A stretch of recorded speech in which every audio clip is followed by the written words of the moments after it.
तो आज हम लोग समझते हैं ट्रांसमिशन ऑफ हीट, ऊष्मा का स्थानांतरण। ऊष्मा एक जगह से दूसरी जगह कैसे जाती है? तो 3 तरीके से ऊष्मा एक जगह से दूसरी जगह जा सकती है। पहला होता है कंडक्शन, जिसको हम हिंदी में बोलते हैं चालन, दूसरा कन्वेक्शन और तीसरा विकिरण। सबसे पहले समझते हैं कंडक्शन कैसे होता है। तो मान लो कि कोई रॉड है, ठीक है, जैसे ये पेन है, पेन का एक सिरा मैंने गर्म किया, ठीक है, तो ये इधर वाला ठंडा है ना, तो ये सिरे से इस सिरे तक ताप चला जाएगा, क्योंकि इधर वाला गर्म है। धीरे धीरे करते करते पूरा का पूरा गर्म हो जाएगा। क्यों? क्योंकि जो गर्म चीज़ है वो ठंडी चीज़ को अपना ताप स्थानांतरित करते रहेगी। इसको हम बोलते हैं कंडक्शन, चालन। चालन की प्रक्रिया से ऊष्मा एक जगह से दूसरी जगह जा रही है।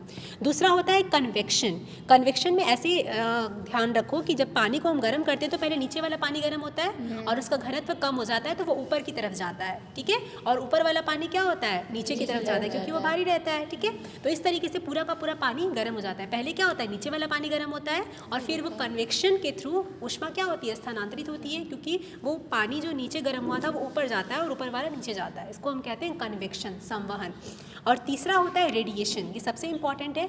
मान लो बहुत कोई गर्म चीज़ है, तो उसमें बिना किसी मीडियम के ही ऊष्मा प्रवाहित होती रहती है। जैसे सूरज है, सूरज का गोला, ठीक है, वो बहुत दूर है, वहाँ पे कोई हवा नहीं है, कुछ नहीं है, अपने आप रेडिएशंस के थ्रू ऊष्मा धरती तक पहुँच रही है, ठीक है, तो उसको हम बोलते हैं रेडिएशन। इसमें कन्वेक्शन और कंडक्शन में कोई मीडियम होना चाहिए आप लोगों का। जैसे कि कोई अणु है तो वो दूसरे को ट्रांसफ़र कर रहा है, लेकिन रेडिएशन में किसी भी चीज़ की ज़रूरत नहीं होती है, ठीक है। एकदम गर्म है और दूर से ही, जैसे कि आप हीटर पे, रूम हीटर पे भी जब आग सेकते हो तो क्या होता है? जैसे ही वो, क्योंकि बहुत तप रहा है और रेडिएशन के थ्रू आप तक वो ताप पहुंच जाता है, ठीक। उसके बाद हम लोग पढ़ेंगे कोएफिशिएंट ऑफ थर्मल कंडक्टिविटी, मतलब ऊष्मा चालकता गुणांक, कि ऊष्मा कितनी बह रही है, हम लोग को पता करना है, ठीक है। तो मान लो कि एक लंबा सा तार है तुम्हारे पास, जिसकी लंबाई क्या है? L है, ठीक है, जिसका एरिया क्या है? A है, और यहाँ का टेम्परेचर है θ1 और यहाँ का टेम्परेचर है θ2, ठीक है। मान लो θ2 बड़ा है, θ1 बड़ा है, इससे फ़र्क नहीं पड़ता, दोनों अलग अलग है, लेकिन इतना ध्यान रखना, ठीक है। और यहाँ से क्या आ रहा है? ऊष्मा प्रवाहित हो रही है, Q। अब Q किस पे डिपेंड करेगा? इसके एरिया पे डिपेंड करेगा, एरिया के डायरेक्टली प्रोपोर्शन होगा। दोनों का टेम्परेचर कितना है उसके डिफरेंस पे डिपेंड करेगा, कि यहाँ का टेम्परेचर अगर 5 है, यहाँ का 10 है, तो 5 - 10 पे डिपेंड करेगा, ठीक है। और कितने समय तक ये ट्रांसफ़र हो रहा है? अगर 5 मिनट तक होगा तो कम होगा, 10 मिनट तक होगा तो ज़्यादा होगा। तो Q डायरेक्टली किसके प्रोपोर्शनल है? समय के भी प्रोपोर्शनल है, ठीक है। और ये इन्वर्सली प्रोपोर्शनल होगा L के, ठीक है। Q किसके इन्वर्सली प्रोपोर्शनल है? L के, जितनी लंबाई है उसके इन्वर्सली प्रोपोर्शनल है वो।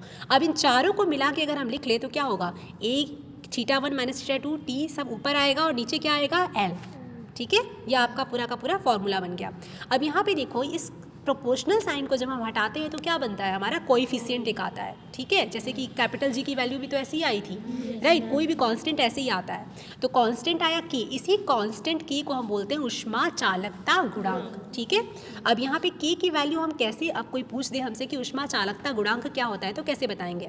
तो हम A को भी 1 पुट करें, θ1 - θ2 को भी 1 पुट करें, T को भी 1 पुट करें 1 सेकेंड, और L को 1 मीटर पुट करें, ठीक है। तो इस कंडीशन में क्या हो जाएगा? सब 1 1 1, Q किसके बराबर हो जाएगा? K के बराबर। तो मतलब हमारा ऊष्मा चालकता गुणांक ऊष्मा की वो मात्रा है जो किसी तार में तब प्रवाहित होती है जब तार का लंबाई 1 मीटर हो, एरिया उसका 1 मीटर स्क्वायर हो, 1 सेकेंड में, जबकि टेम्परेचर का डिफरेंस तार के बीच में 1 डिग्री सेल्सियस हो, सब कुछ 1 हो जाए, तो ऊष्मा प्रवाह जितना होता है उसी को हम क्या बोलते हैं? ऊष्मा चालकता गुणांक बोलते हैं, ठीक है।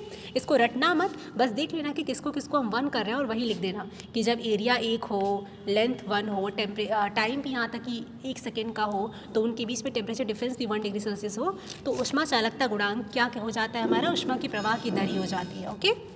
अब देखो, अब यहाँ पे उसके बाद हमारा डेफिनेशन हो गया, उसके बाद हम लोग को क्या निकालना होगा? इसका फॉर्मूला, इसका मात्रक और इसका विमा, ठीक है।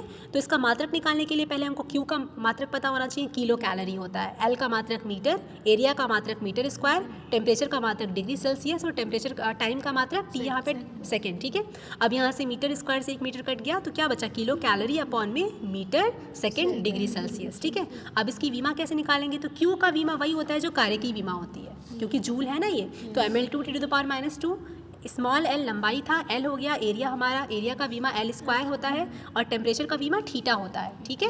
और यहाँ स्मॉल t क्या है? टाइम है, टाइम कितना सेकेंड में प्रवाहित हो रहा है, तो कैपिटल T।